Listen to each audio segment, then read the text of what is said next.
भादव में जन्मे गजानन गौरा के अगनवा हो।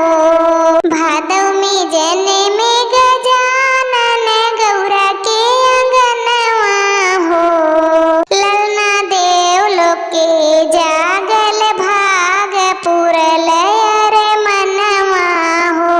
ललना देव लोक के जागल भाग पुरल अरे मनवा हो। ब्रह्मा जी पोथिया विचारे तो विष्णु मुँह से कामई हो। ब्रह्मा जी पोथिया विचारे तो विष्णु मुँह से कामई हो। ललना शंकर जी डमरू बजावे तो शुभ घड़ी आइल हो। ललना शंकर जी डमरू बजावे तो शुभ घड़ी आइल हो। कजरा लगावई दासी तो नजर उतारई हो। कजरा लगावई दासी तो नजर उतारई हो।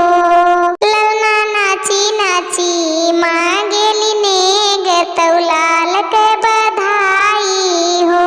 ललना नाची नाची मांगेली नेग तो लाल के बधाई हो। बबुआ हमार शुभकारी बनिहे और विघ्नहारी बनिहे हो। ललना हमार शुभकारी बनिहे और विघ्नहारी बनिहे हो।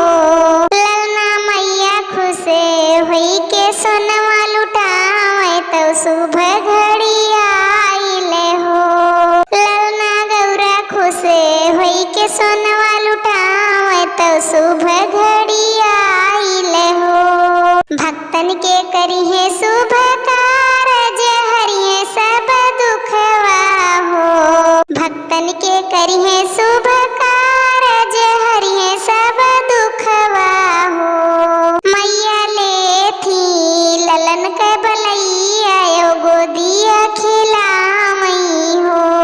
मैया लेथी ललन के बलैया यो गोदिया